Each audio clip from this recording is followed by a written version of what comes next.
ओम नमः शिवाय। दोस्तों राधे राधे। आज मैं आपके साथ शेयर करने वाली हूँ सोमवार व्रत की कथा। तो चलिए दोस्तों कथा शुरू करते हैं। वीडियो को स्किप बिल्कुल मत करिएगा, कथा अंत तक सुनिएगा। कथा आधा अधूरा नहीं सुना जाता है। तो चलिए कथा शुरू करते हैं। एक समय की बात है, किसी नगर में एक साहूकार रहता था। उसके घर में धन की कोई कमी नहीं थी, लेकिन उसके कोई संतान नहीं थी। इस कारण वह बहुत दुखी रहता था। पुत्र प्राप्ति के लिए वह प्रत्येक सोमवार का व्रत रखता था और पूरी श्रद्धा के साथ शिव मंदिर जाकर भगवान शिव की और माता पार्वती की पूजा किया करता था। उसकी भक्ति देखकर एक दिन माता पार्वती प्रसन्न हो गई और भगवान शिव से उस साहूकार की मनोकामना पूर्ण करने का आग्रह किया। पार्वती जी की इच्छा सुनकर भगवान शिव ने कहा कि हे पार्वती, इस संसार में हर प्राणी को उसके कर्मों का फल मिलता है और जिसके भाग्य में जो हो उसे भोगना ही पड़ता है। लेकिन पार्वती जी ने साहूकार की भक्ति का मान रखने के लिए उसकी मनोकामना पूर्ण करने की इच्छा जताई। माता पार्वती के आग्रह पर शिव जी ने साहूकार को पुत्र प्राप्ति का वरदान तो दे दिया, लेकिन साथ ही यह भी कहा कि उसके बालक की आयु केवल 12 वर्ष की होगी। माता पार्वती और भगवान शिव की बातचीत को साहूकार सुन रहा था। उसे न तो इस बात की खुशी थी और न ही दुख थी। वह पहले की भांति शिव जी की पूजा करता रहा। कुछ समय के बाद साहूकार के घर एक पुत्र का जन्म हुआ। जब वह बालक 11 साल का हो गया तो उसे पढ़ने के लिए काशी भेज दिया गया। साहूकार ने पुत्र के मामा को बुलाकर उसे बहुत सारा धन दिया और कहा कि तुम इस बालक को काशी विद्या प्राप्त के लिए ले जाओ और मार्ग में यज्ञ कराना। जहाँ भी यज्ञ कराओ वहाँ ब्राह्मणों को भोजन कराते दक्षिणा देते हुए जाना।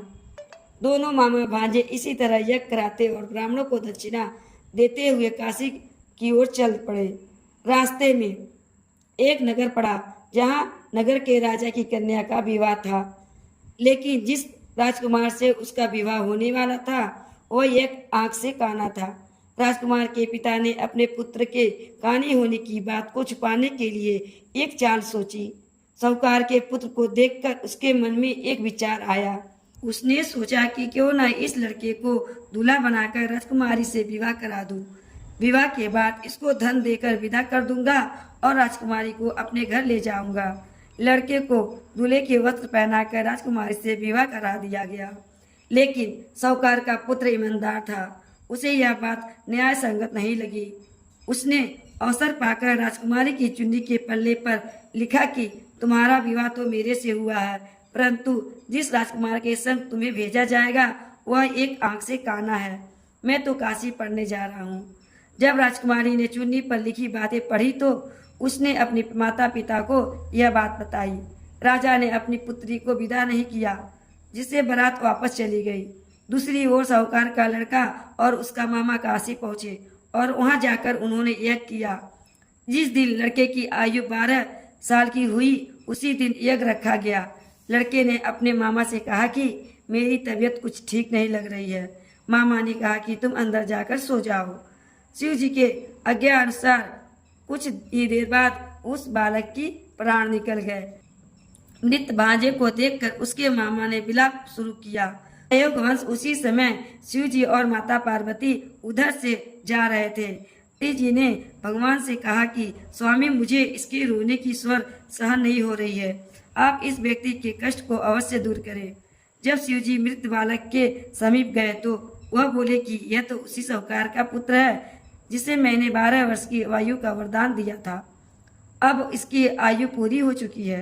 लेकिन मातृ भाव से विभोर माता पार्वती ने कहा कि हे महादेव, आप इस बालक को और आयु देने की कृपा करें, अन्यथा इसके वियोग में इसके माता पिता तड़प तड़प के मर जाएंगे।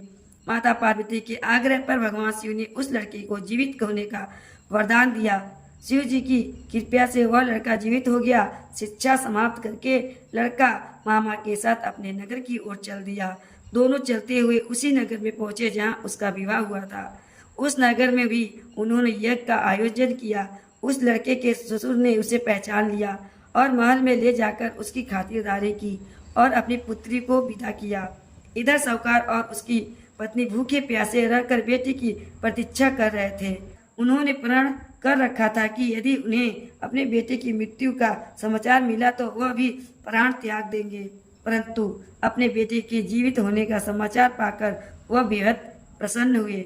उसी रात भगवान शिव ने व्यापारी के स्वप्न में आकर कहा, हे श्रेष्ठी, मैंने तो तेरे सोमवार के व्रत कथा सुनने से प्रसन्न होकर तेरे पुत्र को लंबी आयु प्रदान की है।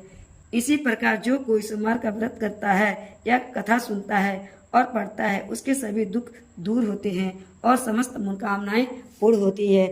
तो दोस्तों, यह थी सोमवार व्रत की कथा आपको कैसी लगी? अच्छी लगी तो लाइक करिएगा, चैनल को सब्सक्राइब करिएगा, बेल आइकन को प्रेस करिएगा ताकि आने वाला वीडियो आप तक जल्द से जल्द पहुंचते रहे।